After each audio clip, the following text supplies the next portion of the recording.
A paz de Cristo. Feliz Páscoa para todos. Eu queria começar perguntando a vocês se vocês lembram de algum dia, com certeza devem lembrar, mas pensem um pouco de um dia de muito significado para a sua vida.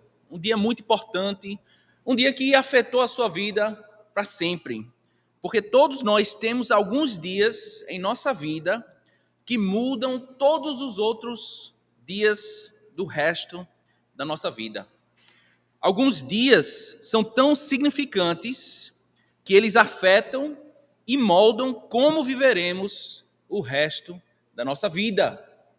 Eu me lembro de um dia 3 de novembro de 2012. Foi o dia em que eu me casei, né? É um dia significante, é um dia que mudou o resto da minha vida. Antes eu era solteiro, eu era o dono do meu tempo, eu decidia o que eu queria fazer. Hoje em dia eu respondo a Lívia, não é? Só coisa boa. Ela está aqui, eu estou vendo ela. Graças a Deus, né?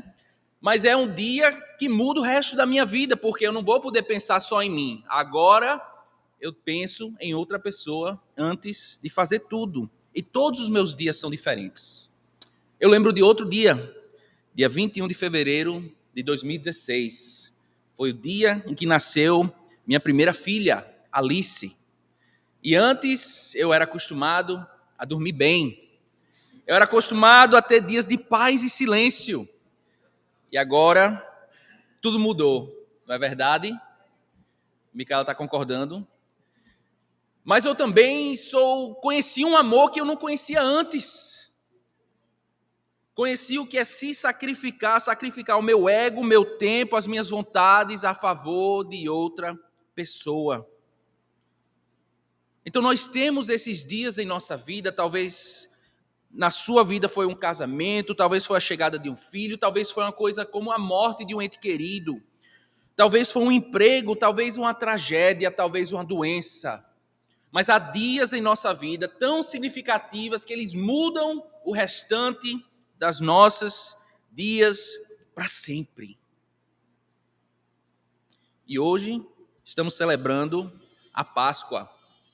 Hoje celebramos o dia em que os dias de todo mundo mudou para sempre. Foi um final de semana que aconteceu há mais de 2000 anos atrás, mas foi um final de semana que mudou como nós enxergamos e vivemos as nossas vidas para sempre. Todos os nossos dias foram abençoados e podem ser impactados pela sexta-feira que Jesus morreu, pelo sábado que ele permaneceu na tumba e pela o domingo, que ele ressuscitou e a esperança veio ao mundo.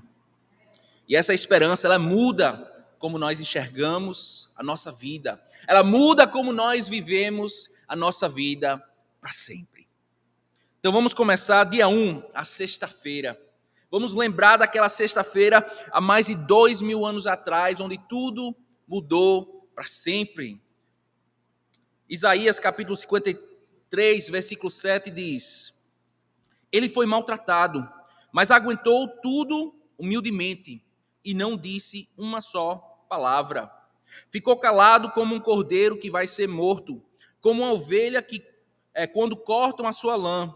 Foi preso, condenado e levado para ser morto, e ninguém se importou com o que ia acontecer com ele. Ele foi expulso do mundo dos vivos, foi morto por causa dos pecados do nosso povo. Foi sepultado ao lado de criminosos, foi enterrado com os ricos, embora nunca tivesse cometido crime nenhum, nem tivesse dito uma só mentira.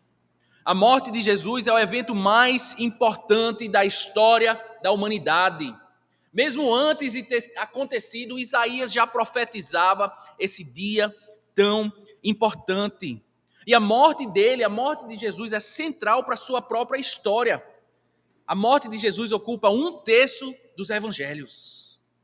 1/3 dos evangelhos é narrando o dia da morte de Jesus. E como foi o desenrolar dessa história? Como foi que um grande professor, esse exemplo de pessoa, esse homem que nem contou nenhuma só mentira, ele foi executado como inimigo do Estado. Aquele humilde filho de carpinteiro foi executado entre criminosos como inimigo do Estado. É importante lembrar, meus irmãos, que Jesus ele tinha opções. Jesus ele não era obrigado a morrer, mas ao encarar a morte, ele não foi vítima de forças além do seu controle. Ele poderia ter lutado como os zelotes. Os zelotes eram judeus que lutavam contra a opressão romana com espadas e punhos. Ele poderia se esconder no deserto, como os essênios, que eram judeus ermitas que viviam no deserto, escondidos da civilização. Ele poderia ter colaborado como os fariseus, feito acordos com o governo. Ele poderia ter feito um acordo com Pilatos, e Pilatos estava aberto a ouvir Jesus. Ele poderia até pedir a Deus por libertação daquela cruz. Jesus ele tinha opções, mas ele sabia que o chamado dele, que a missão dele era para a sexta-feira. Não para conquistar, mas para entregar-se e morrer por amor aos outros. Essa era a missão dele. Ele poderia ter fugido, ele poderia ter desistido, mas ele sabia qual era a sua missão. Eu ouvi uma história de uma jovem mãe que estava atravessando os campos e os montes frios da Inglaterra. E ela carregava o seu pequeno bebê nos braços. E de repente ela foi surpreendida por uma nevasca que ela não esperava. E quando a nevasca passou, descobriram que a mãe nunca havia chegado no seu destino. Encontraram o corpo da mãe enterrado na neve. Mas descobriram também que antes dela morrer, ela havia tirado as suas roupas e enrolado no bebê.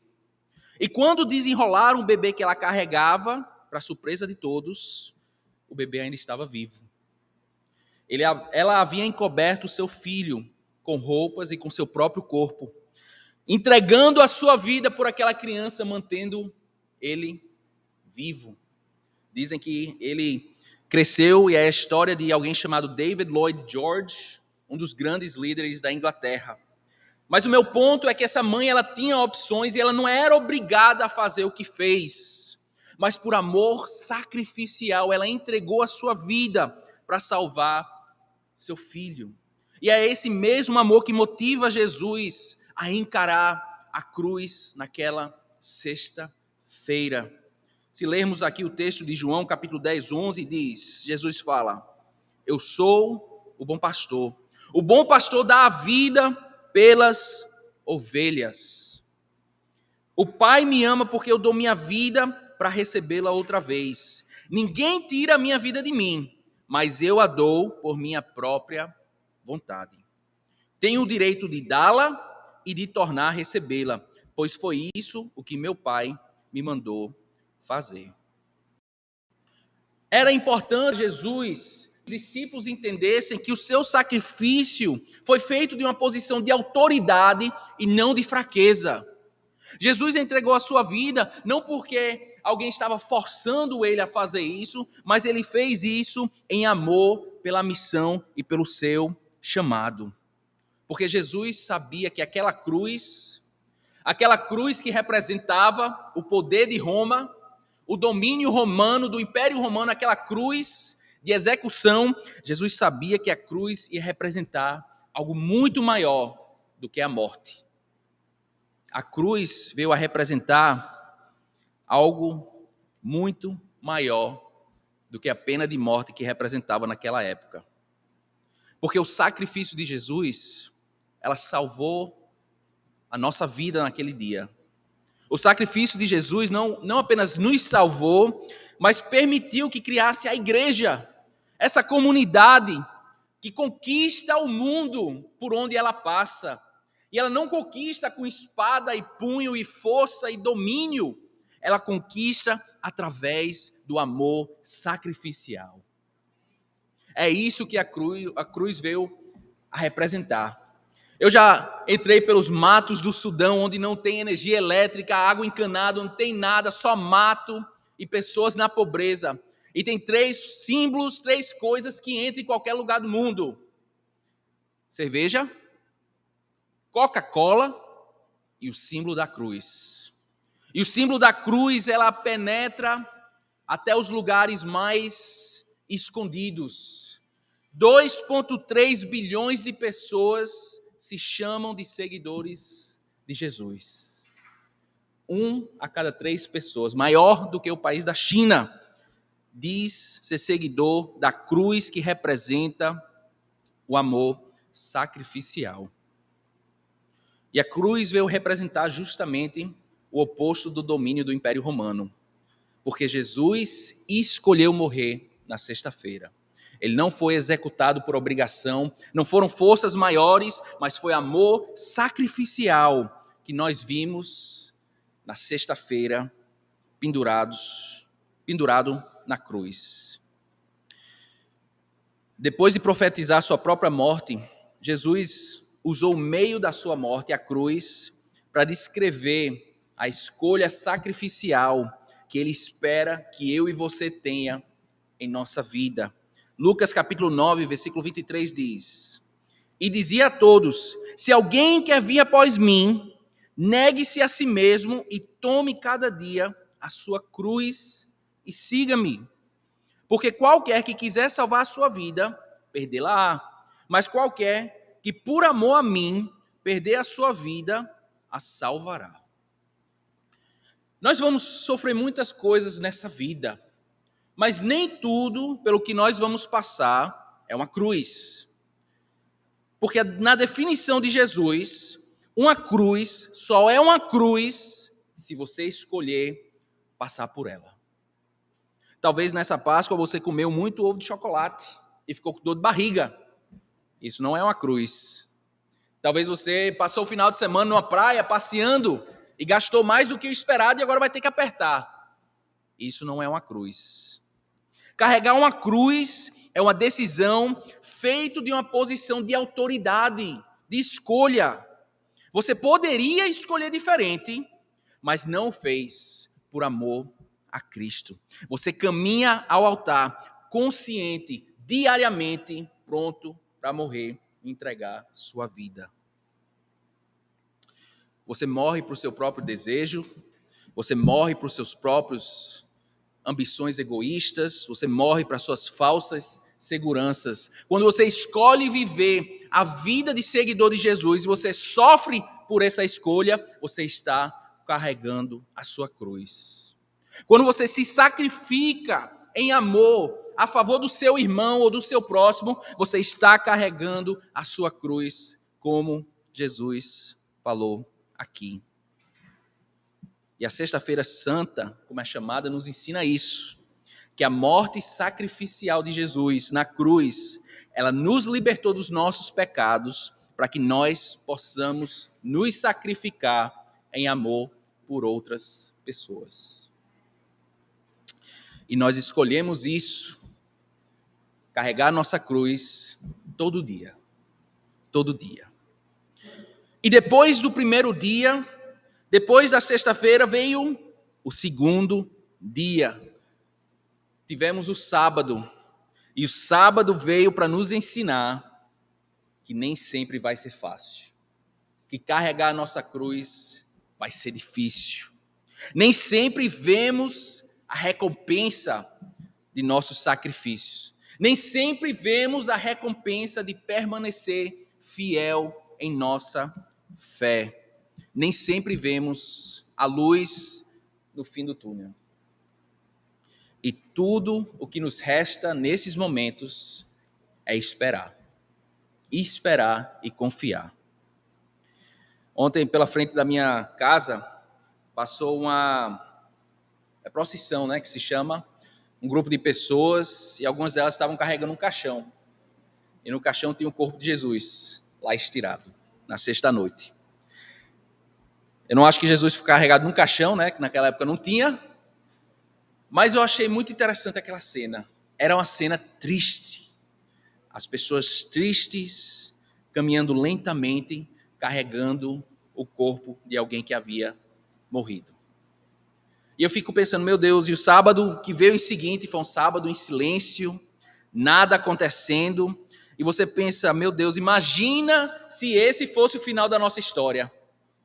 Imagina se a nossa história, a nossa fé acabasse com aquele Jesus sendo carregado pelos seus seguidores até o túmulo. Graças a Deus que esse não é o fim da história. Por isso que é tão importante lembrar que foram 3 dias, a sexta, o sábado e o domingo, porque esses 3 dias nós vemos repetidos na Bíblia. A sexta, quando acontece a tragédia, o sábado, quando há a espera, e o domingo, quando há esperança. Os filhos de José, eles são jogados na prisão até o 3º dia. Os espias escolhidos por Raabe são avisados que serão salvos no 3º dia. Esté ouviu a notícia que o povo dela ia ser eliminado, mas o rei, ela sai para orar e no 3º dia é que o rei fica do lado dela. Quando Abraão teme que terá que sacrificar Isaque, quando é que ele vê o sacrifício que vai ficar no lugar da vida da filha dele, o sacrifício que Deus manda para ele no 3º dia. Todas as histórias de 3 dias compartilham da mesma estrutura que nós vemos repetidamente na Bíblia. No 1º dia vem a tribulação. No 1º dia vem aquele momento de, meu Deus do céu, o que é que vai acontecer? No 2º dia, no 3º dia vem a libertação. E no 2º dia, bem no meio, vem o quê? A espera, o silêncio, a dúvida, o medo. Aquele sábado, se você parar para pensar, foi o único dia em 2000 anos que literalmente ninguém na terra acreditava que Jesus estava vivo. Entre a morte dele na cruz e a ressurreição no domingo, no sábado havia silêncio. E eu pergunto, meus irmãos, quando você olha para a sua vida, você se vê passando por um sábado? Quando você olha para a sua vida, você sabe que Deus fez a promessa, você sabe que Deus vai agir, mas você não vê naquele momento. Você ora e não encontra resposta. Você pede e não vê nada. Você sofre e pergunta, será que Deus está comigo? Todos nós passamos por sábados em nossa vida. Passamos por sábados e temos aquele momento de pensar, será que eu devo desistir? Será que Deus realmente é bom? Será que Deus me ama? Será que Deus vai aparecer no momento da minha angústia? Porque sabemos que a promessa foi feita, mas ainda não vimos a resposta completa. O sábado é aquele momento em que a esposa quer nada mais do que salvar seu casamento, mas o seu marido não quer saber, não quer ajudar.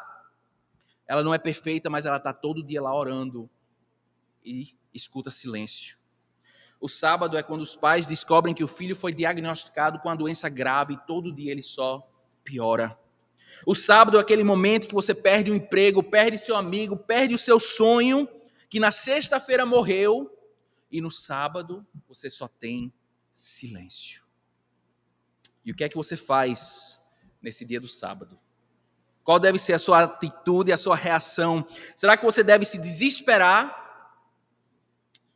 Ou você pode esperar e confiar que Deus está trabalhando?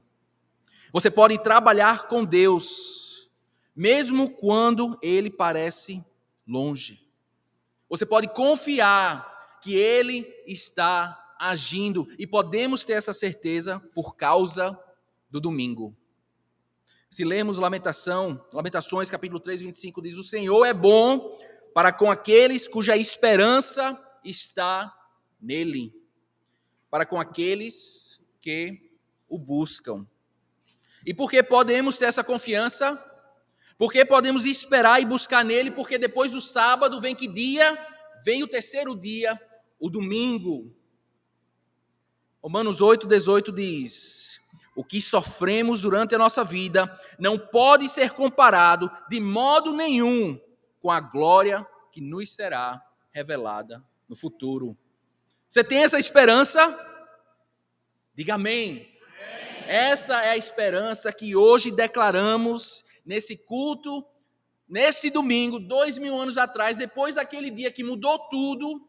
Nós sabemos que Deus fez a sua promessa e tem tanto mais nos esperando. E essa esperança deve guiar a nossa vida. Eu vi a história de um menino que tem uma organização, uma escola, que ele mandava professoras para os hospitais para ensinar crianças que estavam doentes nos hospitais e não podiam ir para a escola. E um dia uma professora ligaram para ela e disseram: olha, tem um menino que a gente quer que você vá lá ensinar substantivos e advérbios para ele, que ele está muito tempo fora da escola, não sei quando ele vai poder voltar. E a professora: tá bom, vou lá. E foi lá, visitou essa escola e ficou chocada quando viu que a criança havia sofrido ferimentos graves de queimaduras pelo corpo inteiro.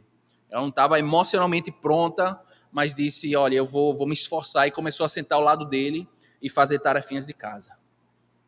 E ela saiu daquele encontro e disse: olha, eu não sei se eu ajudei muito ele, eu não acho que eu fiz muito, mas o hospital ligou para ela e disse: meu Deus, o que é que você fez com aquela criança?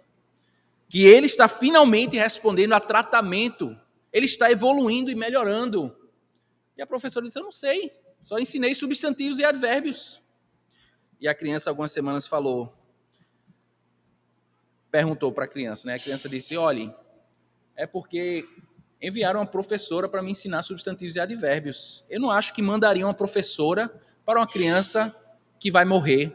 Não enviariam uma professora para ensinar para uma criança que vai morrer. Então aquela criança, pelo contato com a professora, teve uma mudança de esperança. Antes ele pensava: não me resta nada, apenas deitar aqui e esperar a morte chegar. Mas por causa do amor, da atenção de outra pessoa, a criança pensou: ainda me resta esperança. E podemos nos aplicar isso para a nossa vida. Deus não ressuscitaria o seu filho no terceiro dia se não fosse para nós vivermos a nossa vida com essa mesma esperança. Que nós vamos ser ressuscitados, que nós vamos passar a eternidade com o nosso Deus. 1 Coríntios 15, versículo 3 diz: pois o que primeiramente lhes transmiti foi o que recebi, que Cristo morreu pelos nossos pecados, segundo as Escrituras, foi sepultado e ressuscitou ao terceiro dia, segundo as Escrituras. Esse domingo mudou tudo, mas não mudou da forma que muitos acham. Jesus apareceu no domingo, apareceu como alguém que diz: cheguei, o que mais vocês esperavam? Cheguei, qual é a novidade nisso? Porque eu venho avisando que essa era a minha missão. Não era de permanecer na morte, não era de ser derrotado, mas era de aparecer vitorioso. João capítulo 12, ele fala: digo-lhes verdadeiramente que, se o grão de trigo não cair na terra e não morrer, continuará ele só. Mas se morrer, dará muito fruto. Aquele que ama a sua vida, a perderá, ao passo que aquele que odeia a sua vida neste mundo, a conservará para a vida eterna. Quem me serve precisa seguir-me, e onde estou, o meu servo também estará. Aquele que me serve, meu Pai o honrará. Jesus, ele nos deu uma esperança de não só vencer a morte física, mas também de vencer a nossa morte carnal, a nossa vida carnal, a nossa pessoa pecaminosa. Nós temos esperança que podemos vencer isso. E nós vemos essa esperança nesses batismos que nós temos testemunhado nos últimos domingos. Pessoas que estão dizendo: eu quero a ressurreição de Cristo, não só físico no futuro, mas espiritual agora. Eu quero participar da morte de Jesus, não fisicamente, mas para os meus pecados. Eu quero ser ressurrecto, não fisicamente, mas espiritualmente, para servir em amor sacrificial. E para esperar com a confiança e a esperança que Deus me salvou. Nós podemos ter a esperança de que quando a sexta sombria chegar em nossa vida, saber que Deus ainda está no controle. E quando o sábado trouxer o seu silêncio, sabemos que Deus ainda não terminou o seu trabalho, porque virá o domingo, o dia em que Deus completará a sua obra, não só na nossa vida, mas aqui na terra. E por isso temos uma esperança que muda como enxergamos e como vivemos a nossa vida. E é essa esperança que convida as pessoas a morrerem para o seu egoísmo, a morrerem para a sua própria vontade pecaminosa, para a sua ganância, para o seu eu. É essa a esperança que nos convida a carregar a nossa cruz, a perder a nossa vida para encontrá-la em Deus. Vi uma história de uma jovem cheia de vida, apenas 15 anos. Essa jovem, de repente, se encontrou acamada e em muito sofrimento. Ela foi completamente paralisada de um lado e quase cega. E quando ela estava deitada na cama, ela ouviu os médicos da família conversando com os pais. E o médico disse: coitada dessa menina, ela já viu dias melhores. E quando ela ouviu essa frase, ela disse: não, doutor, meus melhores dias ainda estão por vir, quando eu verei o meu rei em toda a sua glória. Alguns dias eles mudam a nossa vida. E o dia que Jesus venceu a morte mudou tudo. Antes da Páscoa, a morte era o nosso fim. Nós não tínhamos esperança além do que essa terra tem para oferecer. Era temporário. Não tínhamos consolo quando encaramos a dor, ou quando encaramos o sofrimento, ou quando encaramos a morte. Mas graças àquele domingo, graças à Páscoa, nós temos esperança. Sabemos que Jesus morreu, mas permaneceu só um dia na tumba. Ele venceu a morte e vive para sempre. João 11, 25 diz: então Jesus afirmou: eu sou a ressurreição e a vida. Quem crê em mim, ainda que morra, viverá. E quem vive e crê em mim, nunca morrerá. Você acredita nisso? Que o sacrifício da morte de Jesus nos motive a sacrificar nossa própria vida em favor dos outros. E que o silêncio de Deus no sábado nos ensine que a paciência é uma virtude e que Deus trabalha mesmo quando não enxergamos. E que o domingo, a vitória e a ressurreição do domingo, nos dê esperança para nos guiar nessa vida, porque amanhã, qual é o dia que é amanhã? É segunda-feira.